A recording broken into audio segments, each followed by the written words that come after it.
Bueno, hoy vamos a continuar con el proceso de creación del sistema. Hoy nos sale base de datos.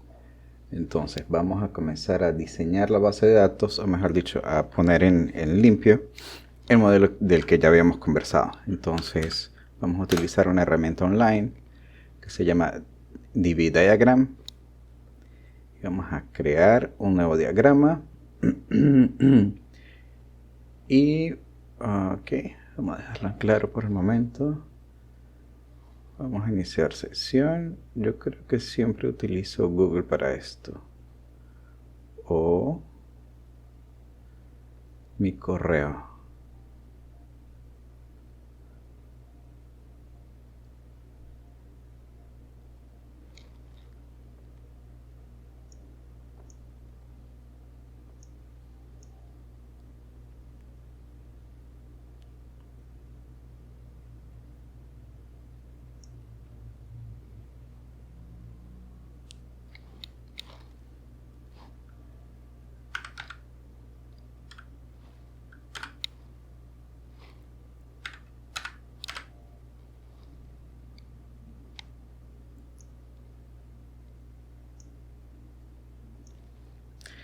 Listo. Entonces, ¿por qué abrir sesión? Para que esto se quede guardado en internet.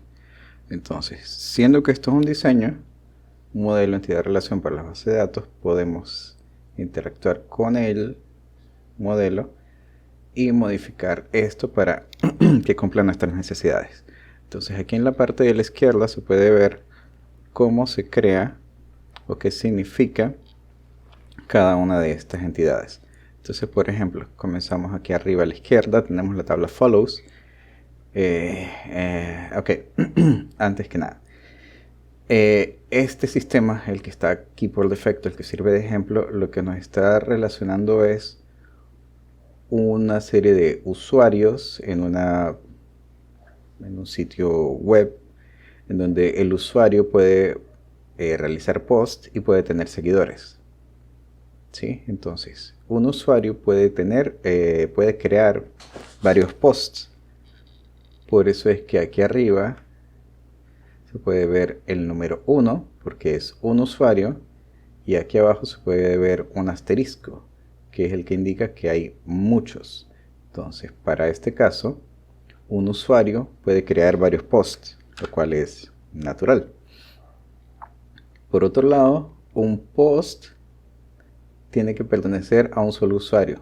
No puede ser que un post pertenezca a varios usuarios, porque cada publicación pertenece a una sola persona.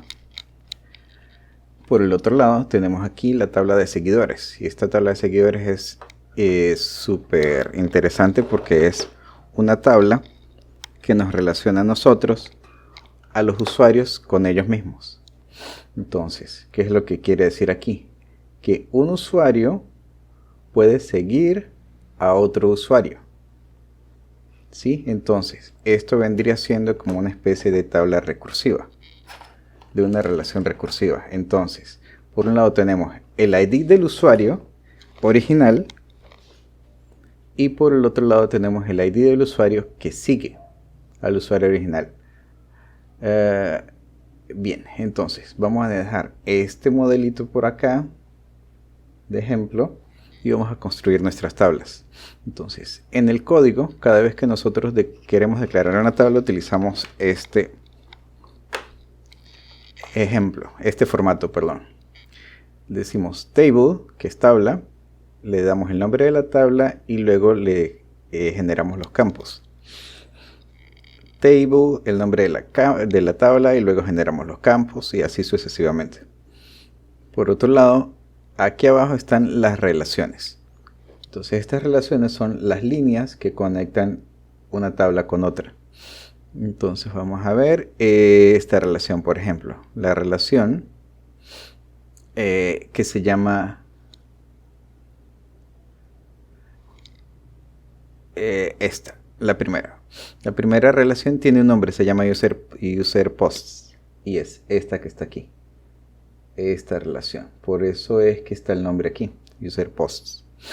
Y nos dice que el campo user ID user piso ID, que vive dentro de la tabla posts. O sea, este campo de aquí está en la parte abierta, donde están los muchos, en comparación con el campo ID, que vive dentro de la tabla users. Entonces, si nosotros lo fuéramos a invertir, cambia la dirección de la relación, ¿sí? Ahora la parte abierta, que es donde están los muchos, apunta a usuarios, y esta relación está invertida, y lo que querría decir es que un post tiene varios usuarios, y eso no sería correcto al momento de implementar propiedad, o de implementar o de querer manifestar a quién pertenece o quién creó un post. Podría ser las vistas. Si los usuarios de aquí, si esta tabla no representara creación ni pertenencia, sino vistas, podría ser una posibilidad que nosotros quisiéramos mostrar así, de cuántos usuarios o cuáles usuarios han visto este post. ¿Sí? Así se inyectaría el ID del post dentro de cada usuario. Pero como no es el caso, lo dejamos tal cual como estaba. Bien, entonces vamos a comenzar a crear nuestras tablas. Estas no las borramos de momento para tener la referencia del formato que vamos a utilizar. Entonces, vamos a crear una nueva tabla llamada usuarios.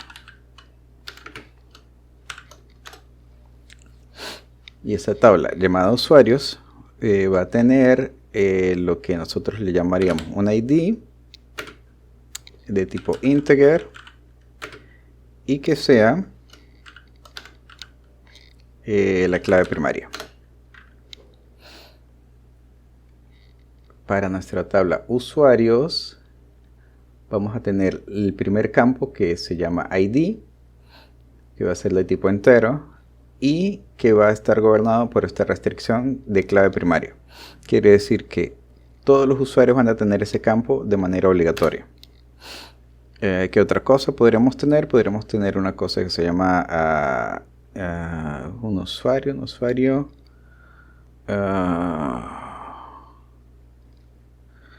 Un usuario podría tener un nombres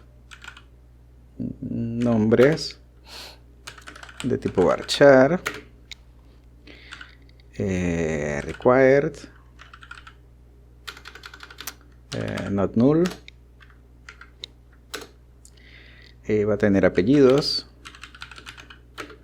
lo mismo varchar, también not null. Ok, esto de varchar, ¿qué significa? Varchar es el tipo de dato. Así como arriba determinamos que era un entero, que es un número, tanto los nombres como los apellidos van a ser caracteres. Por eso se le escribe varchar, porque son caracteres variables y no sabemos en este momento cuántos caracteres van a tener. En algunos casos, en algunos gestores de base de datos, eso se conoce como tipo texto. Y esto que está escrito aquí dentro de los corchetes es lo que se conoce como restricciones. En el caso del primer campo, la restricción es de clave primaria. Obliga a que el ID sea esa llavecita, esa clave primaria. Este iconito de aquí indica que cada vez que yo quiera identificar a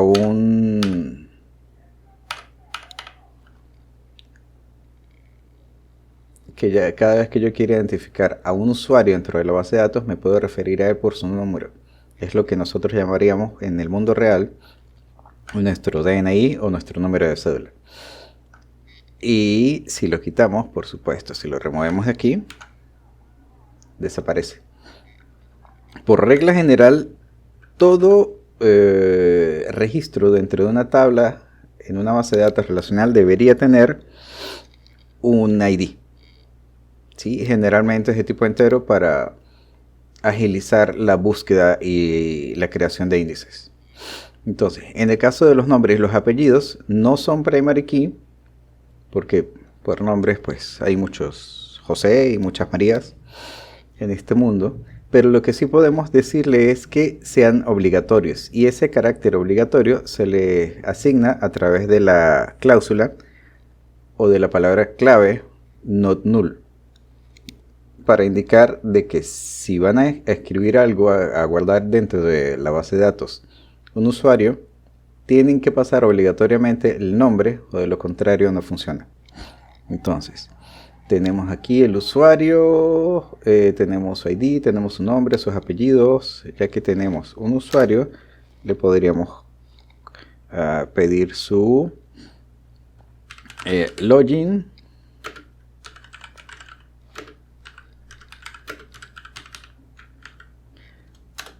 o lo que llamaríamos también username, que vendría siendo el nombre de usuario. Sí, que es diferente a nombres contra apellidos. Los nombres y los apellidos, si tienen varios nombres, pueden estar separados por espacios. Si tiene varios apellidos, lo mismo. Mientras que en el nombre de usuario generalmente es una sola cosa. Y si hay espacios, lo que hacen es que los conectas con un punto o con un guión. Ok. A ver, creo que hasta allí estamos bien con los usuarios. Ahora, usuarios. Bien, ya que tenemos usuarios, vamos a crear otra tablita llamada ventas. Ventas. No, vamos mejor con productos. Ok. Entonces, los productos. Igual, los productos tienen que tener un ID de tipo integer. Y que sea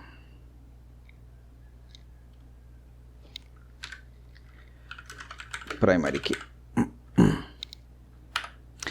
Otra cosa. Se me estaba olvidando el username. El username debería ser único. Esto de aquí.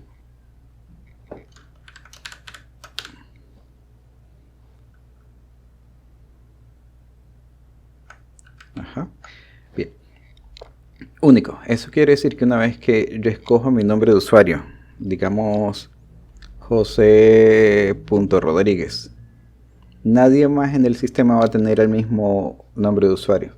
Y dado que tenemos un usuario, pues entonces también vamos a tener un password. Va a ser también varchar. Va a ser not null. Perfecto. Entonces así va creciendo nuestra base de datos.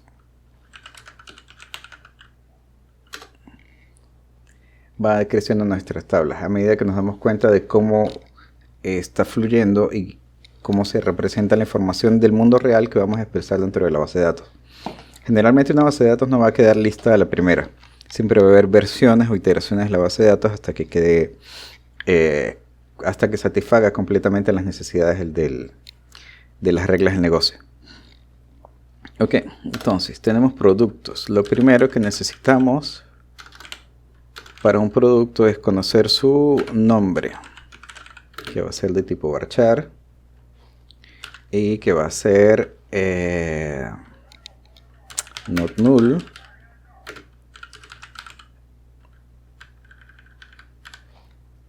Y va a ser único. Nombre del producto único. Tenemos mayonesa.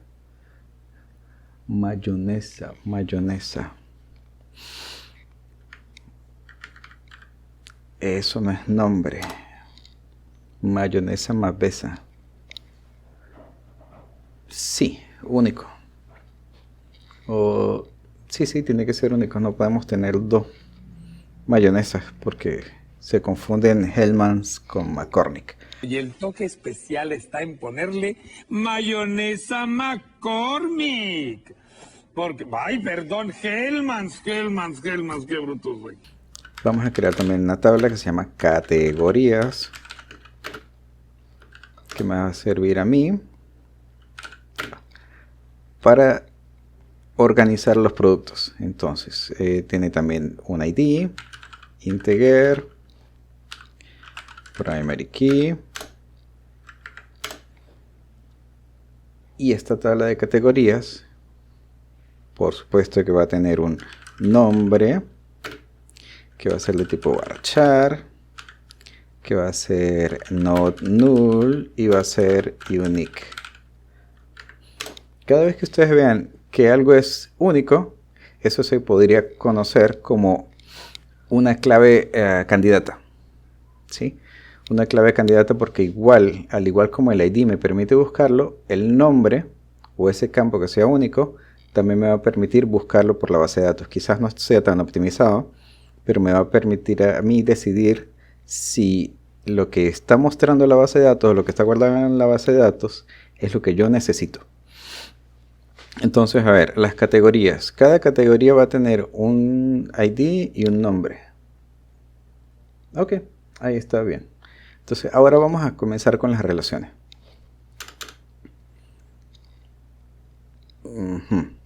Entonces, las relaciones.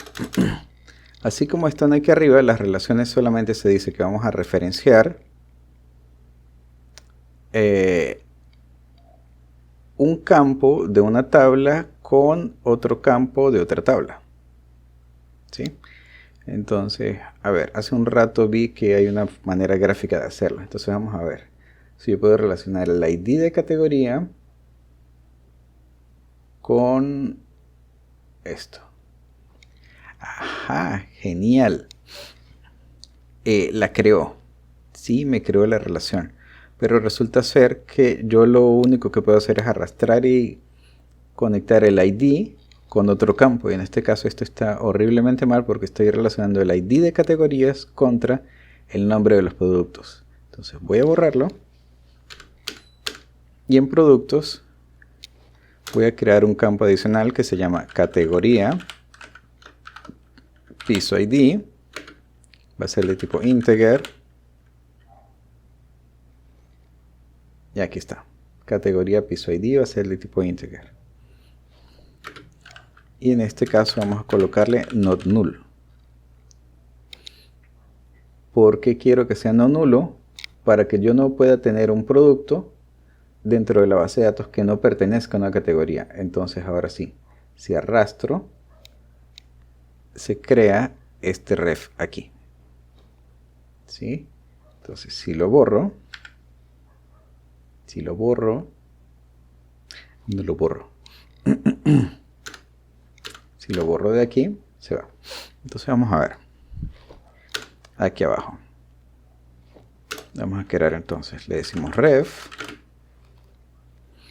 La tabla de arriba, vamos a decir categoría. ¿Comienza por abajo o comienza por arriba? Aquí comienzan por arriba.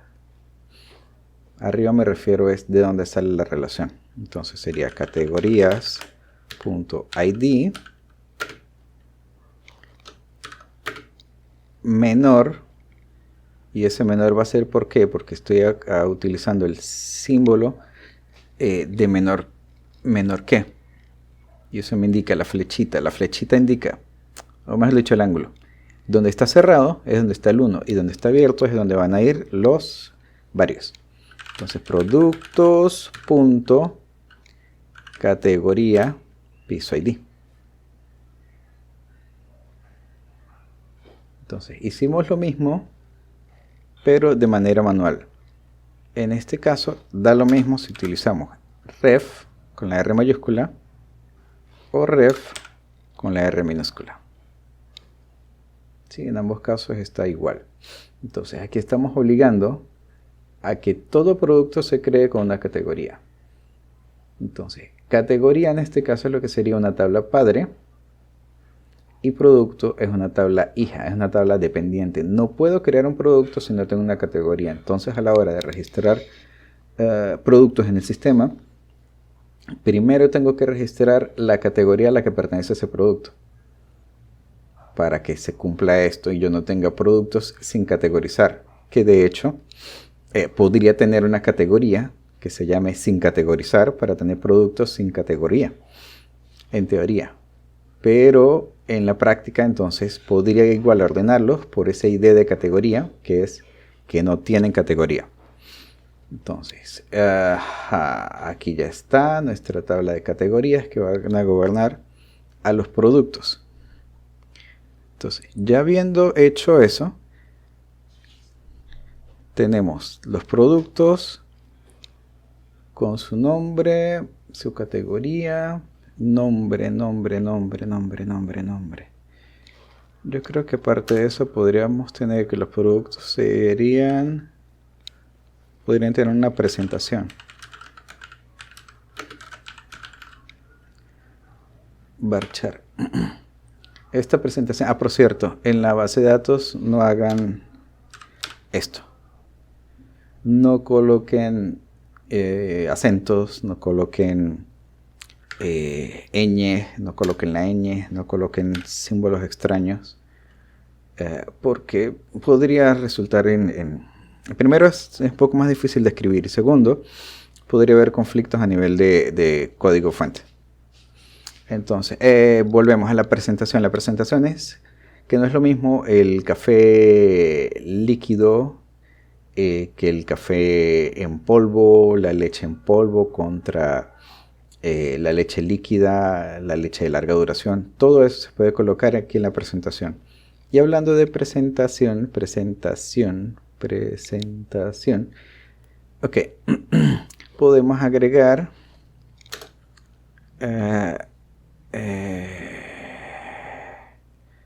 descripción. Descripción, presentación y descripción podrían ser lo mismo. Entonces, en lugar de descripción, que vendría siendo la presentación, vamos a colocar aquí notas. Cualquier cosa que nosotros queramos escribir acerca de este producto. Notas. Sí, notas, anotaciones.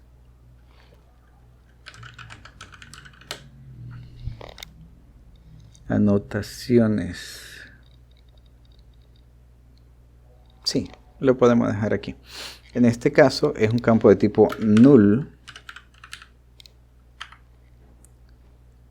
Da lo mismo que yo escriba null a que no escriba nada. En este caso no cambia nada, por lo tanto no hace falta que lo escriba. Todo campo dentro de una tabla es nulo por defecto. Entonces, bien, ya tenemos los productos, nombre, presentación, botella de litro, botella de medio litro, anotaciones. Siempre es bueno tener anotaciones. Okay. Ahora, a ver, tenemos los productos, categorías, usuarios. Ok. Ahora viene lo importante. Vamos a tener una tabla de ventas. Eso, table, ventas. Entonces, como todo dentro de nuestra base de datos, vamos a tener un ID de tipo integer con la restricción de primary key. Vi que está el increment. Eso está perfecto.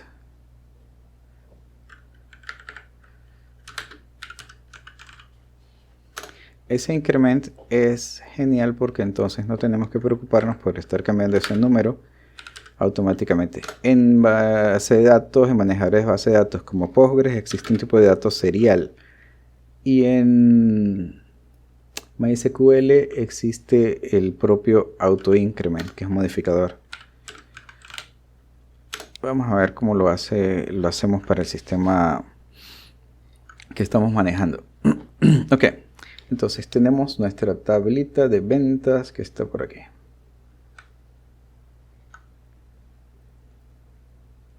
Ok. Ajá. Ventas. ¿Qué es una venta?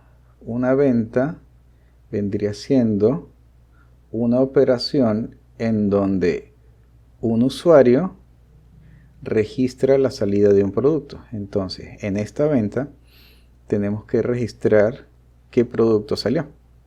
¿Sí? Entonces, lo primero que vamos a colocar aquí es producto piso ID, que es de tipo integer. Y por supuesto que vamos a tener modificador not null. ¿Por qué? Porque yo no puedo registrar en una venta un producto que no exista. ¿Sí? No podemos tener ventas fantasmas. ¿Qué otra cosa podemos colocar aquí? Podemos colocar en las ventas para registrarlos la cantidad, integer, también not null.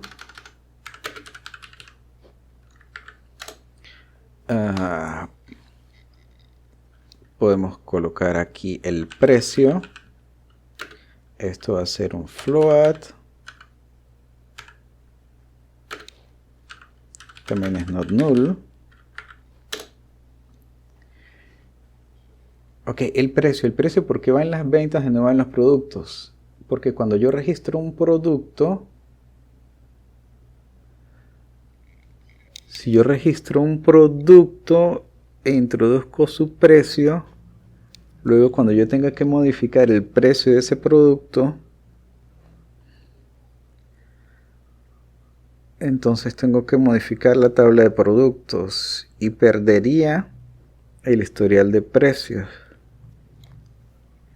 Entonces podríamos tener una tabla intermedia de precios de productos para saber cuál es el precio actual. ¿Me sirve saber cuál es el precio actual? Esta factura, esta tabla de ventas literalmente es el detalle de factura.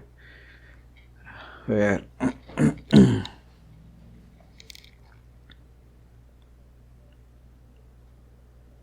A ver, el precio del producto está marcado allí. ¿Cómo sé cuál es ese precio antes de realizar la venta? No. El precio tiene que ir... A ver, todos los productos tienen un precio de compra y un precio de venta. Esto se modeló originalmente con un precio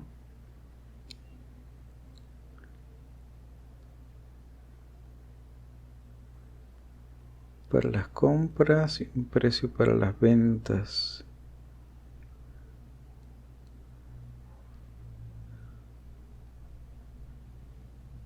Pero a la hora de yo registrar ese producto, ese precio, ¿a quién se lo preguntamos? ¿Dónde está marcado el precio de este producto? Tiene que estar marcado en algún lado. Porque antes de realizar esta venta no sé cuál es el precio.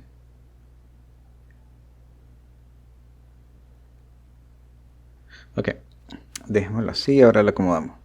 Vamos a asumir que hay un precio de venta. Otra cosa que necesitamos saber es la fecha. Y esto va a ser de tipo date time.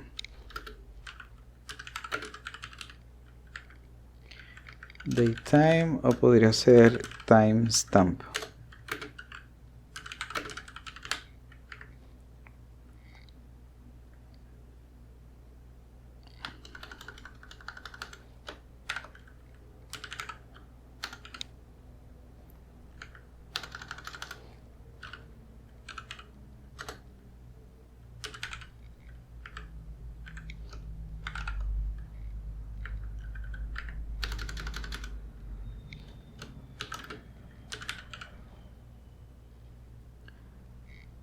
Ok, esto de aquí.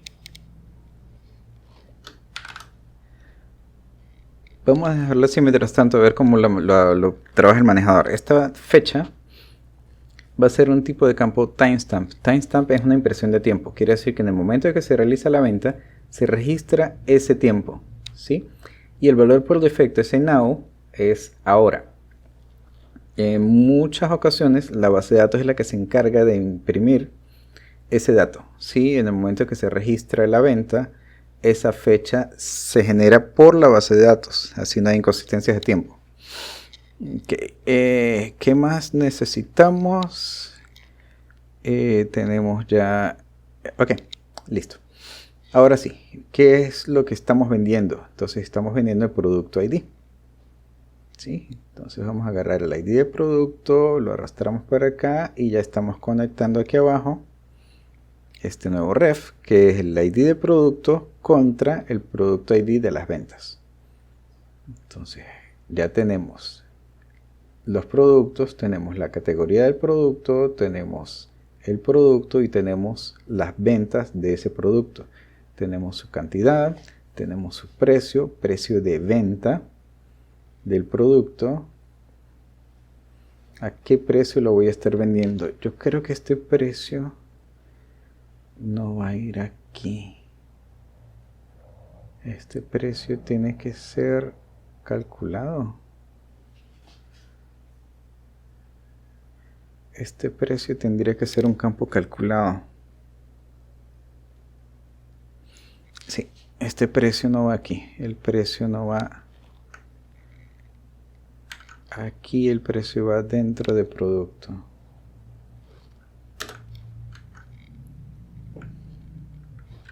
Vamos a subir las claves.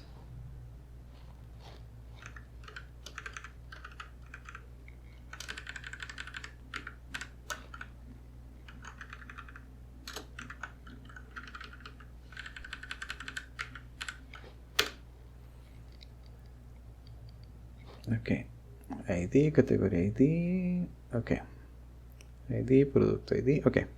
Entonces vamos a dejar el precio del producto aquí, así el precio se coloca aquí, pero entonces esto no sería venta. Esto no llevaría cantidad.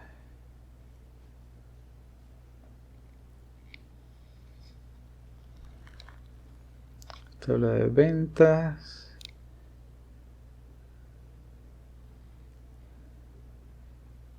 Tenemos aquí la tabla de ventas. Productos, detalles. El producto realmente va para acá. Esto es lo que me daría a nosotros el ticket. Si escribo esto de aquí, ok. Ajá, bien. Aparte de las ventas entonces y los productos, nosotros vamos a relacionarlo con otra tabla que vendría siendo quién realizó esa venta. Entonces en nuestro caso, aparte de tener el producto ID, vamos a tener un usuario ID que es integer, not null, y vamos a conectar el ID del usuario con este usuario ID. Nuestro ref se creó aquí abajo.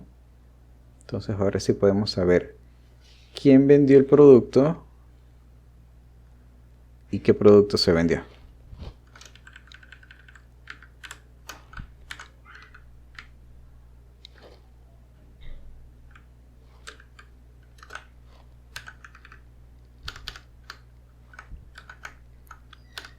Okay.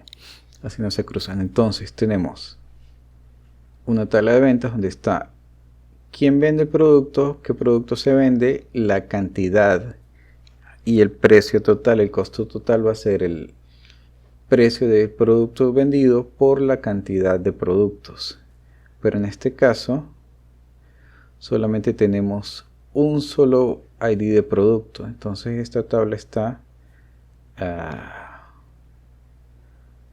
incompleta. Esta tabla no debería ser ventas. Esto vendría a ser detalle de ventas.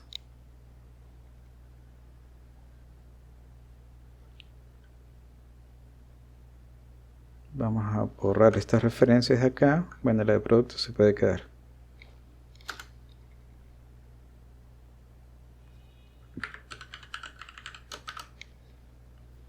Wow. Bueno, detalle de ventas se queda acá. Y vamos a crear entonces otra tabla adicional que se llame ventas o que se llame factura.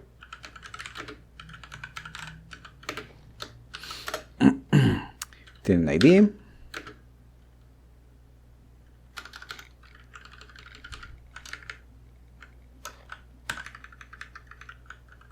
Facturas.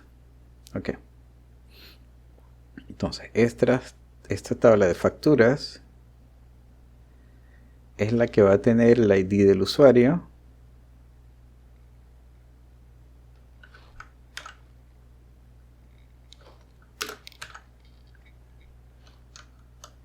Es la que va a tener la fecha.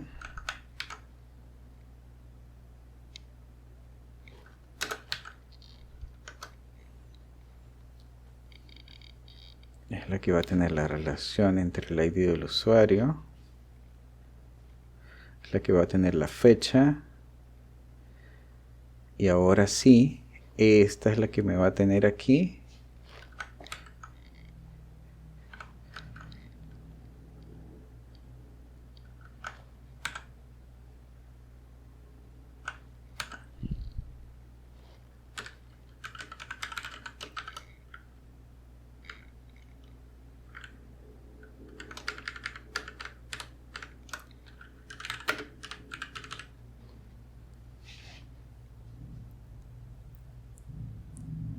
el ID de la factura.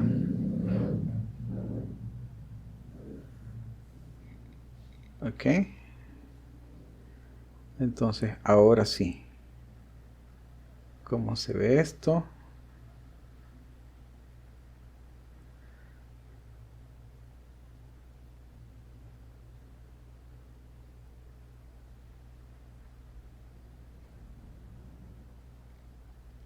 Ok, entonces vamos a ver. Un usuario va a generar una factura en una fecha determinada, y para esa factura va a haber una serie de registros de productos. Entonces, para esa serie de registros de productos tenemos el ID de la factura donde entra ese producto, el ID del producto y la cantidad de productos. Y el precio total va a ser la sumatoria de todos los precios relacionados con ese producto determinado o con esos productos. De esta manera podemos vender varios productos dentro de la misma factura. Entonces, ok, queda bien así.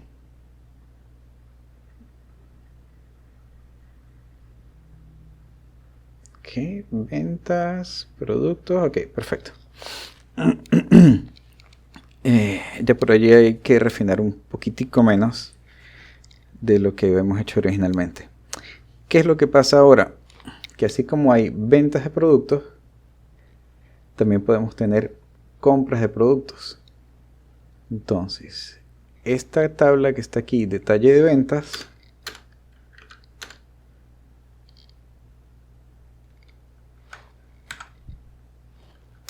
la podemos duplicar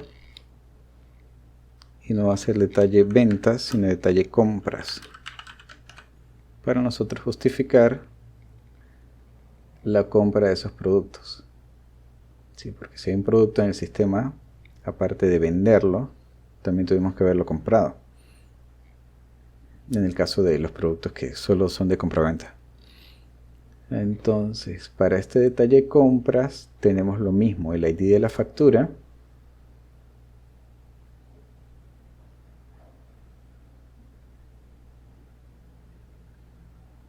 tenemos el ID del producto,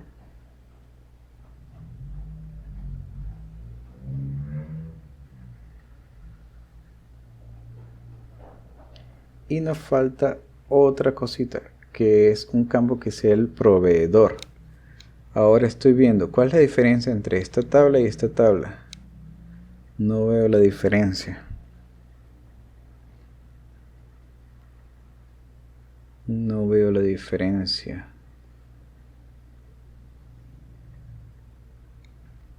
¿Qué tiene de diferente una factura de compras contra una factura de ventas? Lo único de diferente que tiene es el proveedor. Vamos a crear nuestra tablita de proveedores por aquí.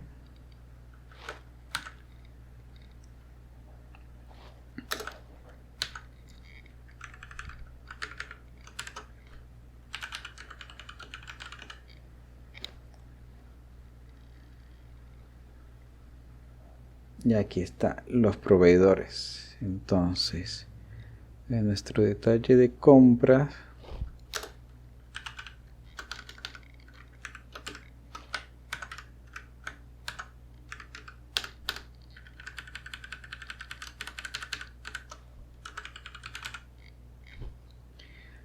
proveedor, piso ID, y ese lo relacionamos con este campo de acá. Entonces, ahora sí, el proveedor tiene que ser obligatorio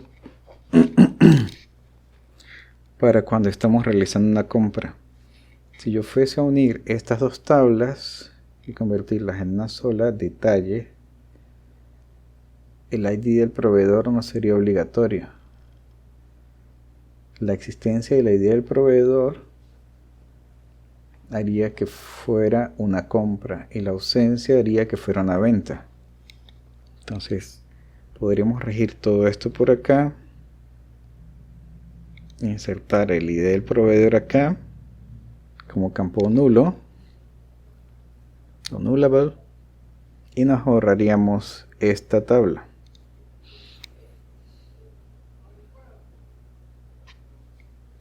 Y entonces, ¿cómo sabríamos que es una factura de compra, es una factura de venta? Podríamos colocarlo aquí en el tipo de factura. Si ponemos el tipo en factura, podemos generar una factura de compras, una factura de ventas, y no nos haría falta más nada. Entonces el proveedor, ¿por qué es importante el proveedor? Porque no siempre vamos a obtener producto a través del mismo proveedor, y para cada detalle, para cada factura, podemos necesitarlo. Entonces, detalle de compras se va.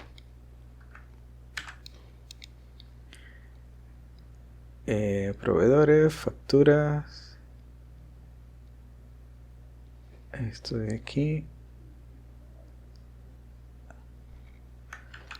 se va. Ahora que lo estoy viendo, el ID del proveedor se podría quedar como padre de la factura, y de hecho nos serviría porque si fuéramos a generar facturas para los clientes, ese campo iría a este nivel. La factura llevaría el ID del usuario, el nombre del cliente, o el ID del cliente cuando se pudiera registrar, y el ID del proveedor. Ok, entonces tenemos usuario ID,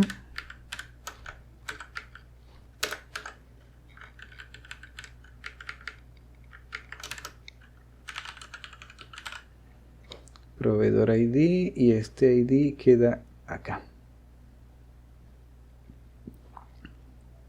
Solo que este proveedor ID ya no tendría la restricción not null, sino la tendría como null. Si existe, bien, fue una factura de compra, y si no existe, es una factura de venta.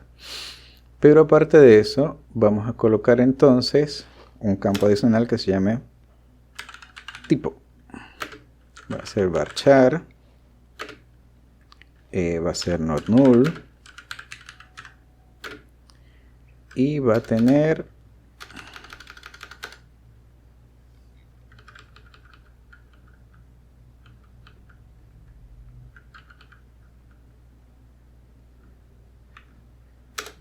check.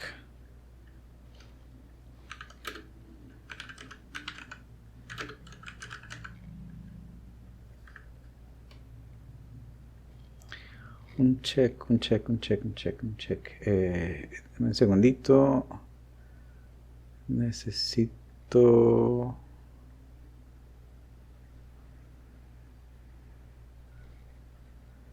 la documentación de esto. ¿Dónde está? Aquí.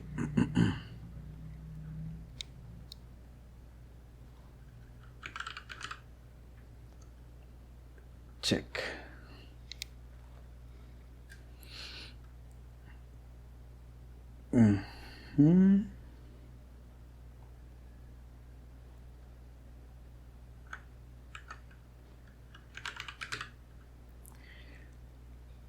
El check.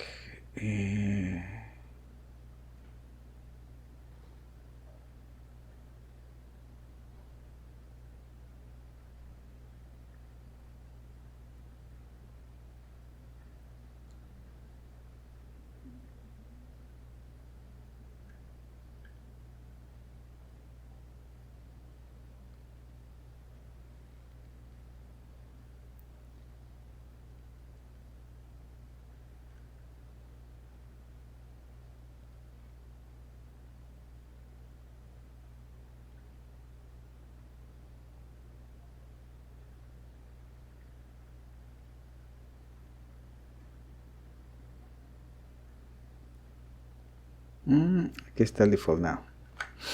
Este me sirve. Me sirve. Now.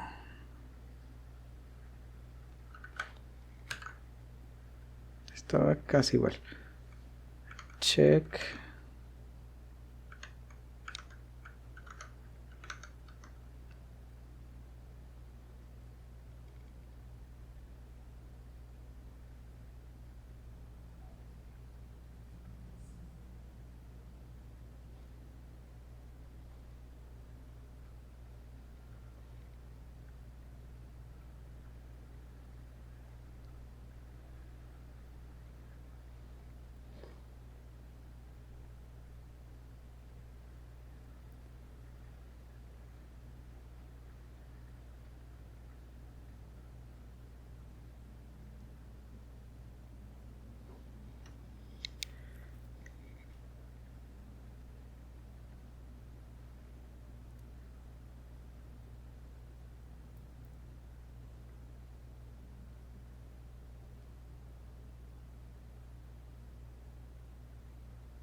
Ok, esto me sirve. Vamos a ver. Vamos a crear aquí este enum.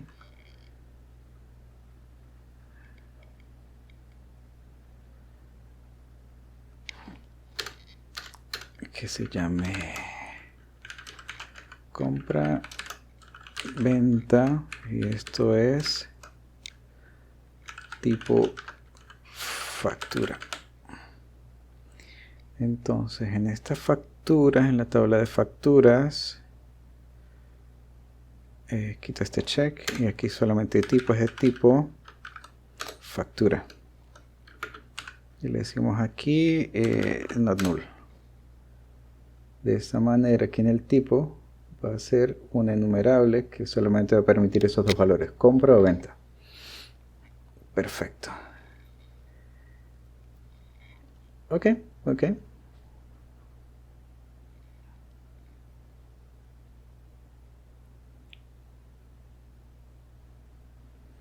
No me gusta que se crucen las líneas. Ok. Entonces por un lado tenemos los usuarios. Los usuarios pueden generar facturas. Esas facturas pueden o no tener un proveedor y ese proveedor de existir tiene que existir cuando sea una compra. Y en esas compras, esas facturas se van a registrar cierta cantidad de productos y los productos van a tener un precio.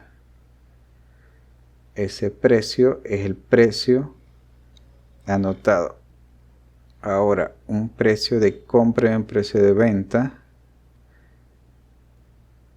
Eso tiene que ser un campo calculado. Ok. Bueno, listo. Creo que no necesitamos más nada de acá. Ahora sí, originalmente estaba muchos a 1. Tabla follows. Timestamp.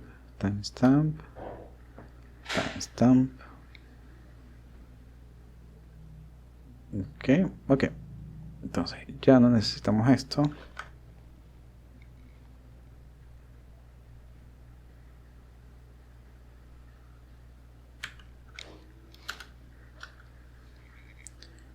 Ni esto.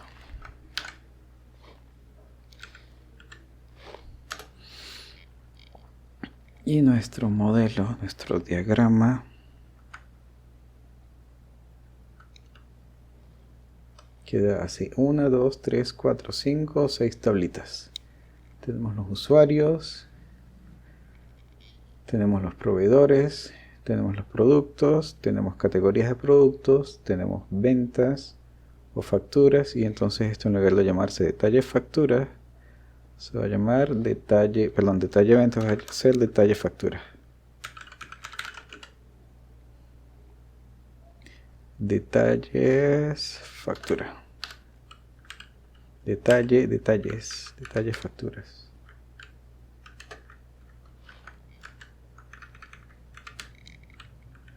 Detalle.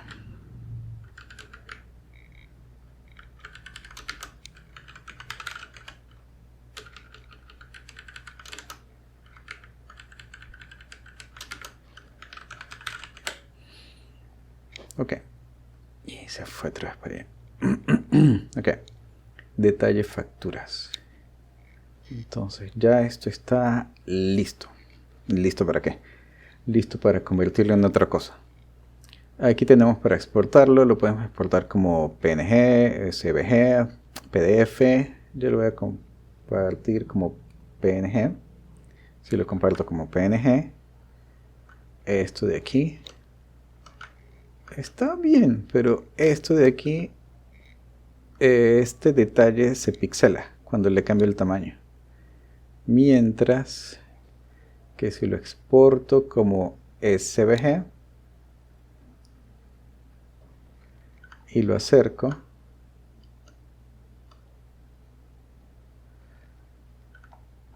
no se pierde detalle. Esa es la diferencia entre PNG y SVG.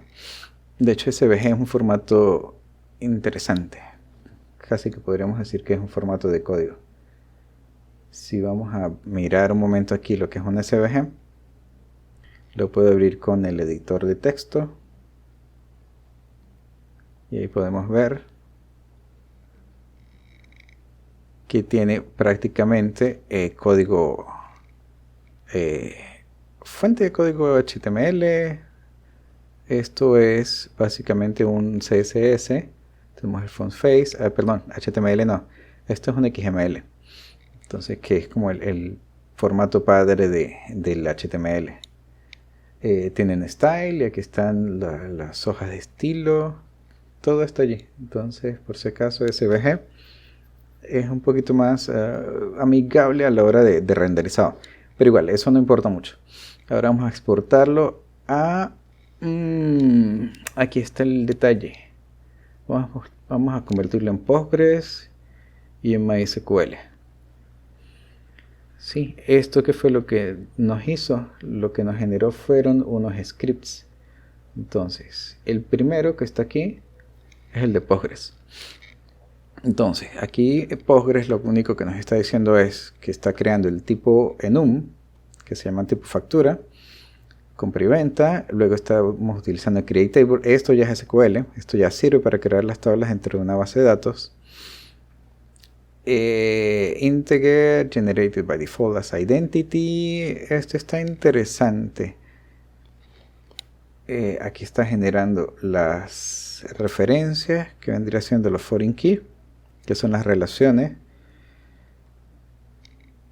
Integer generated by default ID. Extraño mis seriales.